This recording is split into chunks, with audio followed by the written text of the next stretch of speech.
this baby hits 88 miles per hour, you're gonna see some serious shit.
Right on, and welcome to New Music Saturday with my co-hosts Noah and Catherine Anderson and our special guests tonight, Stephen and Eric from Bison Sound. Welcome to the show, guys. Thank you. Hey there, Brian. Hey, guys. Hey, everybody. Nice to meet you guys. Likewise. I feel like we've known each other forever. Yeah. At least minutes. Yeah. So we have a full house tonight, like literally, but this is going to be a lot of fun. So this is a brand new concept and idea, brand new format to NMS, and which was initially conceived actually by Brian from Factory Fast Records, who proposed the idea to me, which seemed like a great idea. So we're going to start out this way. So every week we're going to have a different band that's going to be on the Factory Fast Records compilations and do like interviews / commentary on the songs. So first off, let's get to a few questions for you guys. So first off, Stephen, Eric, the name Bison Sound, where did it come from? Because I think of Bison, you think of the big buffalo, right? So is that somewhat the same track, or where are you going with that one? Yeah, I think so. I think when we hooked up and started playing and putting this all together, it pretty quickly took on a really beefy kind of rock sound, and we just kind of gravitated to the idea of that big majestic animal and sort of the power and strength of it and everything, and figured that it kind of tied in. So we originally thought we were going to call ourselves Bison, but that's been circulated a couple of times, and there's actually a fairly established band in the States called Bison. We didn't want to get into any kind of copyright infringement or anything, so we were trying to figure out what to tag onto it. Fair enough. Came up with Bison Sound. Figured it was appropriate. Yeah, you don't want to end up like Bush X, right? Yeah, exactly. It could have been Bison X. So. Yeah. Did you know about that, Catherine? About the band Bush? There was actually a Canadian band called Bush, so to market their CD in Canada, it had to be called Bush X. Oh, really? Yeah. Did not know that one. Yeah, so there's a run-up fact about name and copyright infringements right there. Yeah, I'll give anyone at the table right now $100 if they have a copy of the Canadian Bush album. Yeah. I think we lost that one. Yeah, I don't even. I might have 16 Stones somewhere, but I'm not 100% positive. I have to go through my CDs and look for it. No, I'm thinking of the other band though, the one that pushed them to have to add. Oh, no idea who Exactly. Yeah, exactly. When I saw the press conference on because I lived in Quebec, so it was the French version, so it's Musique Plus. So so watching it, I was like, there's a Canadian band called Bush. I know exactly, right? So, but a little thrown off by that. But when you guys came together to start playing music together, did you guys know each other for a while? Did you go to school together, or how do you guys meet up? Oh yeah, from high school. Oh well, that's a tight connection right there. Yeah. Yeah. We started years in 10th, 11th grade, maybe. Wow. Just jamming cover tunes and that kind of thing, and then Eric, you can go on. You can elaborate on your musical career in between, but we really only hooked up and started playing again maybe 4 or 5 years ago. Just renting jam space, and it was just really a Friday, Saturday night kind of thing to do. And then organically, we just started developing our own material, and Bison Sound was born. Oh, right on. It's kind of funny how that happens sometimes, where it's almost like you guys are essentially taking a break, maybe not consciously, but subconsciously, and then coming back together, and then that little time in between has kind of helped you guys grow as musicians and create a lot better than you did before in the past. Yeah, for sure.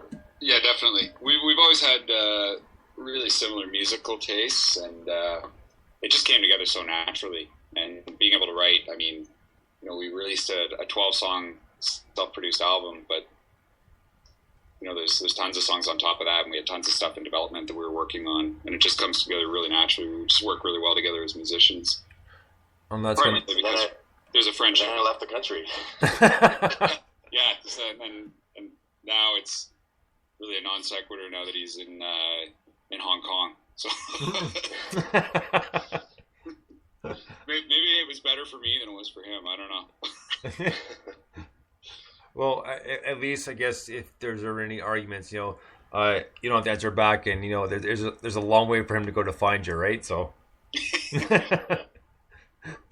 so Catherine Nolan, I'll give the floor to you. Okay, I'm a guitar player. I've played in several different formats over the years. I spent a lot of time playing in power trios. And over the years, I've run into guys who are it's really polarizing. Some people really like it because it's liberating, and some people really hate it because it's restrictive. How do you guys feel about doing the power trio thing? I think it's great. It's a lot easier trying to get together, and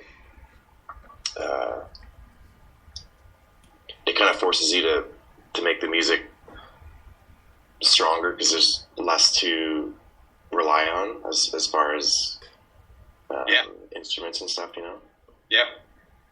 We're nodding our heads in agreement. And let me tell you, it's busy being in a three-piece. It's a strange kind of thing. Like we talked forever about adding a fourth member, about whether it would be something sort of more conventional, like a keyboard player or a second guitar player, or whether I would sort of step off the mic and add another singer or something like that. We even toyed with the idea of a second bass player. Thought we'd do something really out there.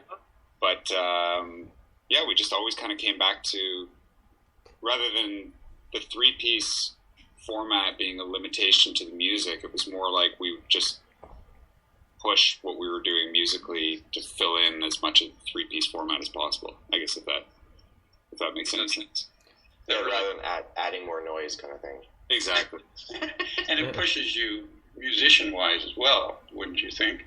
Yeah, Yes, exactly. Yeah, for sure. I mean, we're pretty meat and potatoes as far as our sound goes. There's nothing too crazy going on, but it was. I don't know. It's been good that way. It's worked for us, and if that ever changes in the future, so be it. But for now, it's worked out really well.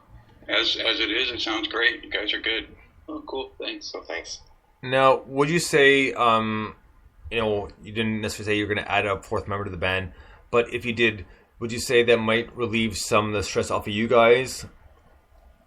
I don't know. I think it would be a bit of a push and pull. I mean, as Eric was saying, just purely from an administrative kind of outlook, it's so much easier just to get 3 guys together. There are actually times when our bass player wasn't able to make it, and Eric and I would just go jam, and it forced us to sort of work on the tunes that way. And they actually sounded good, just guitar and drums. Yeah, that was at one point too, in bass players, and we were like, do we just add a little bit of technology to this, an octave pedal or something, and try and do this as a 2-piece? Do a White Stripes kind of thing. Do the Royal Blood thing. Yeah. Well, right on. So we're going to take our first little break here, and we're going to get into the compilation sent by Factory Fast Records by Brian. The first song off this compilation is a song called Alibi by an artist called Michael Daughtry. Dig this. Come on, baby.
Michael Daughtry, Alibi.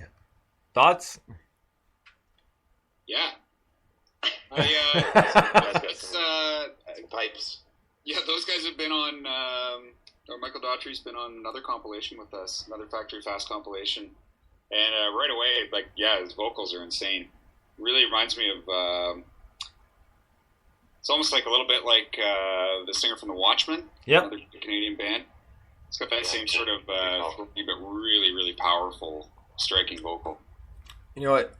Just to cut in right there, Eric. Speaking of The Watchmen, the last time I saw them, they opened up